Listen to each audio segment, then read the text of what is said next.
మొండిగా పడి మేము బుచ్చన్న మీద మేము కేసు పెట్టనే పెడతాం, బుచ్చన్నకి నిరంజన్ రెడ్డి చెప్పిండు, నిరంజన్ రెడ్డికి బుచ్చన్న చెప్పిండు, కాబట్టి మాతో ఎవిడెన్స్ మీద పెడతామంటే కోర్టులో నిలవదు రేపు.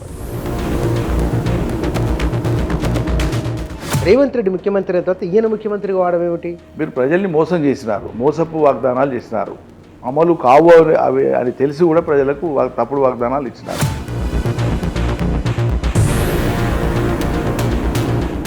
టీఆర్ఎస్ ఈ పని చేయలేదు అని ఎవరైనా అనట్లేదు, వాళ్ళు మారాలి అని చాలా బలంగా అంటున్నారు.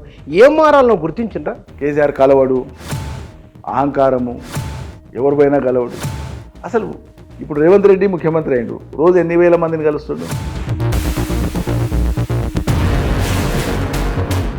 మరి అంత చేసిన మీకు ఎస్ గ్రోత్ కారిడార్ అనుకో లెక్కన చేసిన మీకు మరి ఎందుకు ఓటేయనట్టు? చాలా నీచమైన ప్రచారం చేశారు. ఇప్పుడు ప్రజా జీవితంలో ఉన్నప్పుడు ఒక రాజకీయ పార్టీ కానీ ఒక నాయకుడు కానీ ఎప్పటికీ ఎన్నటికీ ప్రజల్ని తప్పు పట్టకూడదు అనేది నేను బలంగా నమ్ముతాను. మిమ్మల్ని ఓడించినప్పటికీ ఎస్.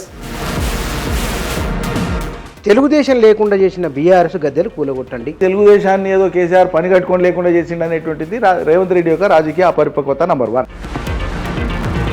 ఒక కరువు ప్రాంతం నుంచి వచ్చిన ఒక రైతు కుటుంబం నుంచి వచ్చిన వ్యక్తి కదా, మీరు సంతోషించాలి కదా. సంతోషానికి బదులు నాకు ఇష్టమున్నా లేకున్నా ఆయన ముఖ్యమంత్రి స్థానంలో ఉన్నాడు, ముఖ్యమంత్రిగానే ఉంటాడు. ఇది మొత్తం గందరగోళపరిచి ప్రజాధనాన్ని వృధా చేసిరని వారన్నారు. జూరాల నుంచి తీసుకొచ్చి రావాల్సిన నీళ్లు శ్రీశైలం కిందికి ఎవరైనా మీరు తెలిసి ఎట్లా మాట్లాడారు? మీరు విన్నారు కదా. ఆయనకు తెలంగాణ నీటి విలువ తెలియదు, ఆయన సొంత నోటి విలువ కూడా ఆయనకు తెలియదు.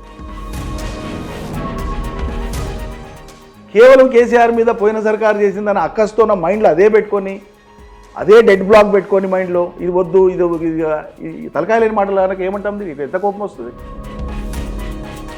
ఇక సిట్ దర్యాప్తు ఒకవైపు నా సీరియస్గా ఉన్నది. ఓ సిట్టు షిట్ లాంటిది నా లెక్కన. SIT is nothing short of A shit. చాలా సీరియస్ మాట. ఎస్. దేని మీద వేస్తామండి? ముఖ్యమంత్రి మాట్లాడిన మాట మీద చర్య తీసుకుంటే మీరు వేసే సిట్లకు ఒక సార్థకత ఉంటుంది.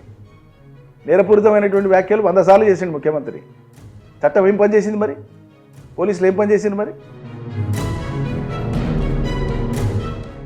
కాంగ్రెస్ నేను ఆశించిన స్థాయిలో బీజేపీతో కొట్లాడతా లేదు అని రాహుల్ గాంధీని ఎత్తిన నాడు టెంకాయ బలగొట్టి బయటికి వస్తాడేమో నాకు అనిపిస్తుంది.